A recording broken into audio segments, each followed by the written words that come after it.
Olá pessoal, cheguei para a oração da madrugada, graças a Deus. Agora são 4 horas e 25 minutos. Estou animado para orar aqui com vocês e vamos continuar no Salmo 107, hoje dos versículos 23 ao 32.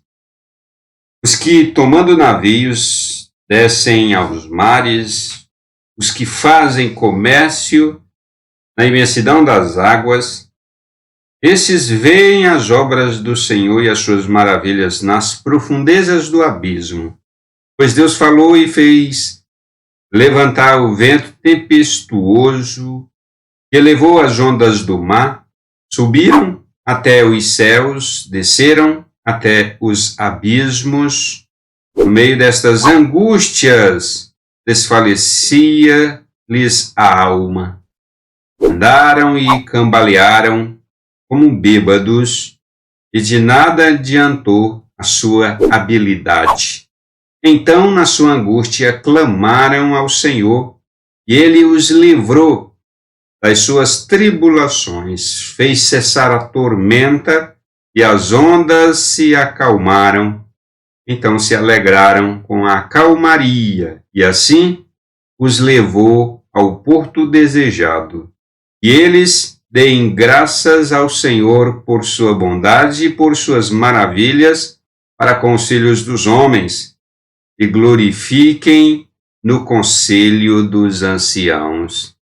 Oh, maravilha e bênção! As pessoas que se encontram viajando pelo mar, e o sofrimento causado durante a viagem com ventos, tempestades, perigos de naufrágio, clamam ao Senhor e o Senhor responde. O salmista, escrevendo este poema, este cântico, escreve as situações comuns da vida. Escreve as situações do dia a dia e a relação das pessoas com Deus, como é que elas se relacionam com Deus diante das questões naturais da vida. Verso de número 23, os que tomando navios descem aos mares, os que fazem comércio na imensidade das águas, esses veem as obras do Senhor e as suas maravilhas nas profundezas do abismo. É o privilégio que aqueles que viajam pelo mar têm de olhar todo o mar, toda a beleza, a imensidão e perceber que foi Deus quem criou. O salmista fala de comércio, transporte de comércio, aqueles que fazem o comércio viajando de um país para o outro em navios, levando mercadoria, trazendo. Era bem comum, essa era a prática comum daquela época. Hoje as coisas são um pouco diferentes, porque além do transporte de mercadoria por navios, também transporta por aviões, trens, caminhões, etc. e tal. São as situações próprias da vida. E o verso 25, pois Deus falou e fez levantar o vento tempestuoso que elevou as ondas do mar. Aqui o verso 25 está dizendo que é Deus que levanta, que faz levantar o vento tempestuoso.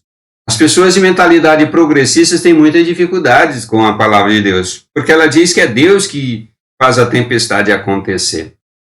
A questão é, por que Deus faz isso? Deus faz isso para disciplinar as pessoas. Verso 26, subiram até os céus, desceram até os abismos. No meio destas angústias, desfalecia-lhes a alma. Deus suscita a tempestade, Deus dá ordem ao vento e a tempestade vem. E sabe o que acontece? As pessoas que têm o temor de Deus, elas clamam ao Senhor, elas se arrependem. Quando a alma está desfalecendo, o medo da morte, o pavor da morte, o sofrimento causado por toda a tempestade. Imagine você, um navio em alto mar e aquela tempestade terrível ao ponto de devorar, de despedaçar o navio no mar, as pessoas apavoradas, gritando, e Deus dá o livramento.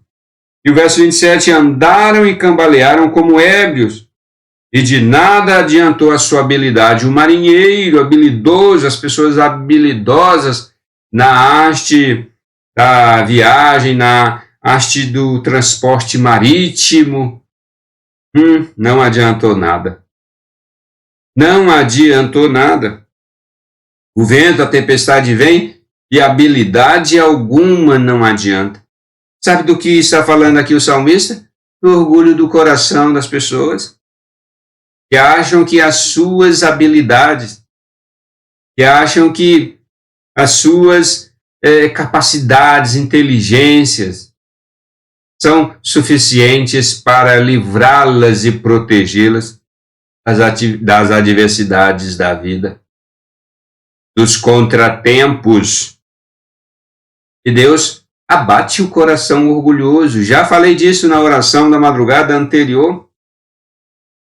Não confie nas suas capacidades, potencialidades, habilidades. Não confie nas forças das suas mãos, na sua inteligência, na sua habilidade de conquistar as coisas e de produzir coisas. Não confie, confie em Deus.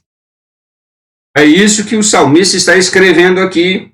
Ainda que os construtores de navios potentes, poderosos, grandes, resistentes, e ainda que a capacidade dos marinheiros em conduzir o navio seja grande, e ainda que a capacidade e a técnica daqueles que organizam tudo no navio, e ainda que a capacidade dos técnicos, daqueles que organizam toda a mercadoria do navio, seja grande, se não é o Senhor, e as pessoas se envaidecem tanto com as suas capacidades e técnicas, habilidades e tudo mais. Mas a adversidade vem, e Deus manda a tempestade para que as pessoas caiam em si e saibam que todo o seu potencial e capacidade são bons, mas não podem ser o objeto da sua confiança. E Deus manda a tempestade para que as pessoas caiam em si. Caiam em si. E a tempestade veio. E as pessoas dentro do navio cambaleando como se fossem pessoas bêbadas. Isso acontece em qualquer transporte. Deus manda o susto. Deus coloca em perigo, sim. E você que tem mentalidade progressista e que fica dizendo, Deus não manda coisas ruins. O salmista está dizendo que foi Deus, que é Deus que manda a tempestade, por causa do coração soberbo e orgulhoso daqueles que acham que as suas habilidades, as suas capacidades são o objeto da confiança e que devem confiar nelas. Lembram do Titanic, do famoso Titanic, o navio Titanic? Os construtores olharam para aquela obra e disseram, nem Deus destrói isso aqui. Titanic é a situação que descreve exatamente o que Deus faz aqui neste salmo. Nem Deus destrói este navio de tão poderoso, de tão potente, de tão magnífico, de tão resistente que é, e veja o que aconteceu com ele. Deus manda sim, para abater o coração. Então, verso 28, na sua angústia, clamaram ao Senhor, e ele os livrou das suas tribulações.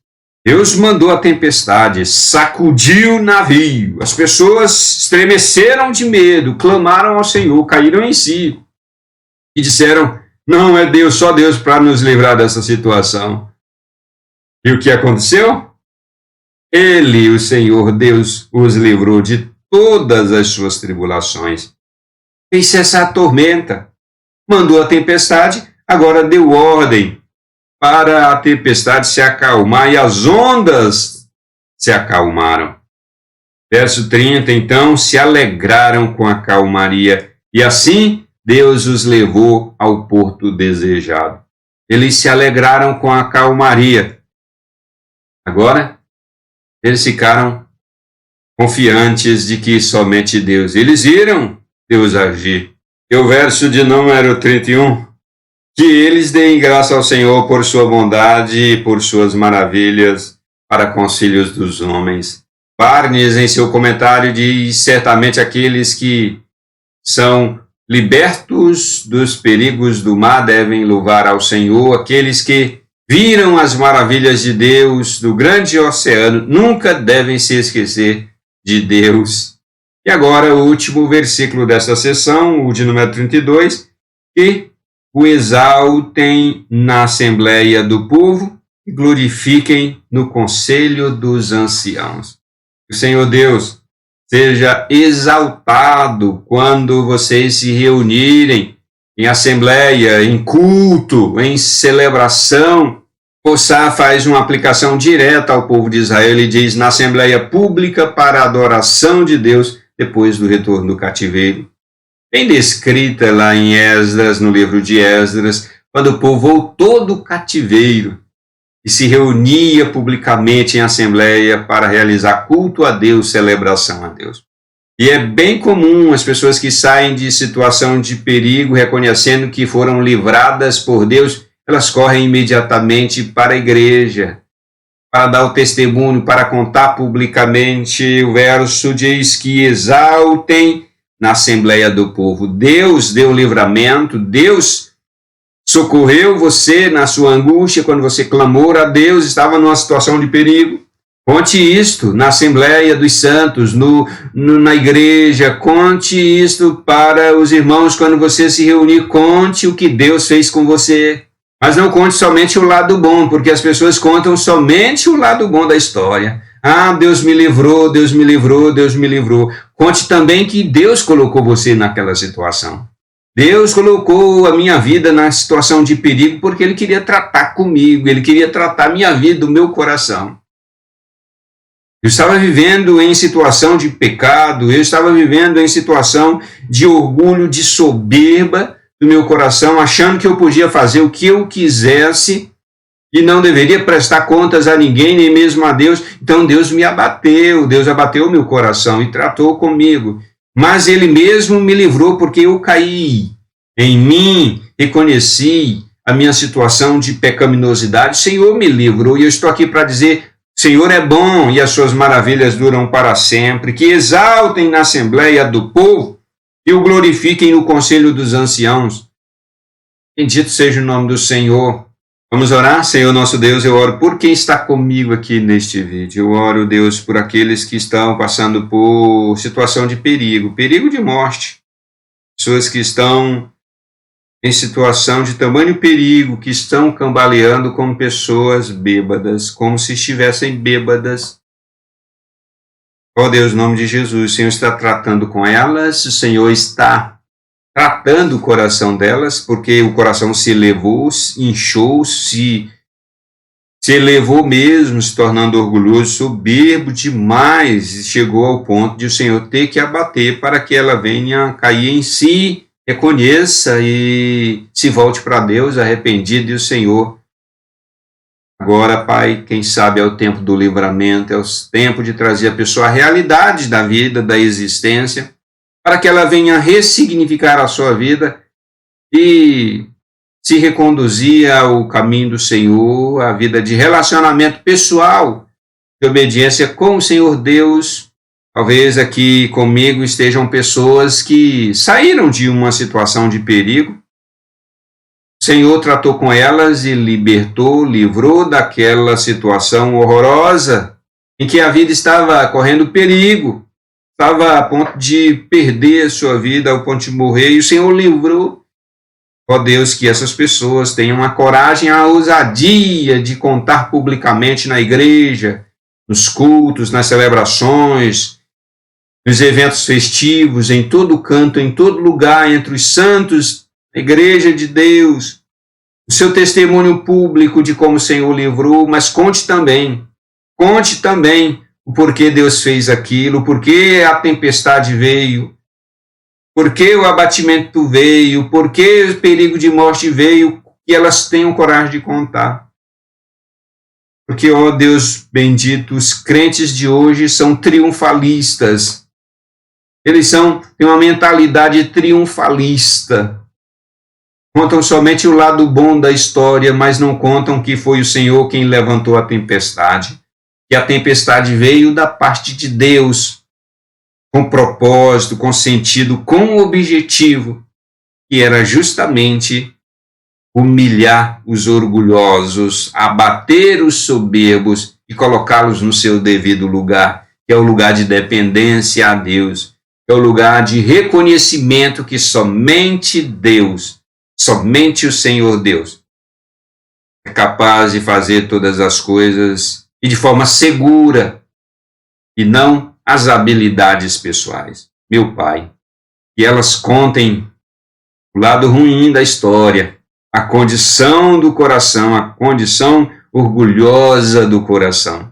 Que os crentes tenham esta ousadia e coragem para fazer isso.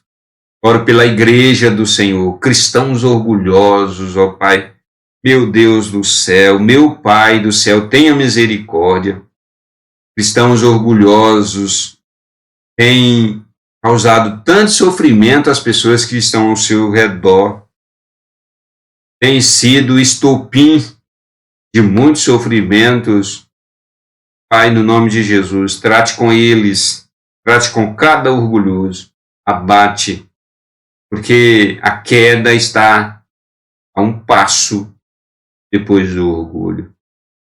Meu Deus, no nome de Jesus, que a igreja do Senhor, nosso Deus, seja avivada com o Senhor, Espírito Santo, tratando o coração dos orgulhosos.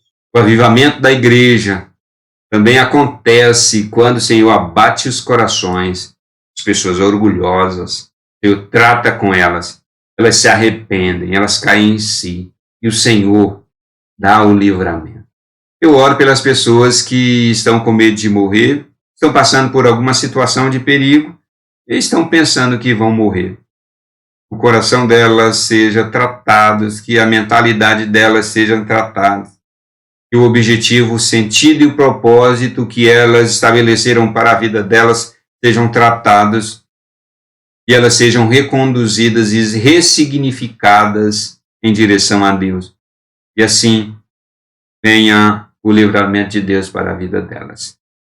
Quem está com medo de morrer, possa descansar em Deus depois de ter a sua vida tratada pelo próprio Deus.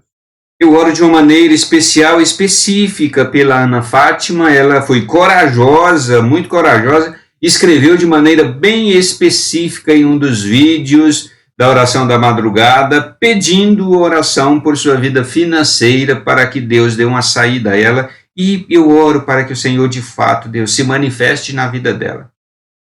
O Senhor traga uma solução para a vida dela. Primeiramente, que o Senhor acalme o coração dela nessa situação de crise financeira que ela está passando. Ó Deus, em segundo lugar, eu oro para que o Senhor providencie pessoas para ajudá-la, para socorrê-la. Em terceiro lugar, eu oro para que o Senhor abra portas de maneira mais efetiva e definitiva para que ela possa, ó Deus, prover as condições, para que ela possa ser provida de recursos, de dinheiro, e ela venha sair dessa situação de crise financeira, de situação de necessidade a qual ela descreve no seu pedido de oração. Senhor, vai de encontro a Ana Fátima, vai de encontro a ela e socorre, Deus, nessa situação que ela está passando. Em o nome de Jesus Cristo eu oro. Amém. Compartilhe o vídeo, deixe o seu pedido de oração aqui no campo dos comentários, deixe o seu like. Se você fizer isso, você está ajudando as pessoas a terem acesso a este conteúdo que pode ser uma bênção para a vida delas. A gente se vê na próxima oração da madrugada.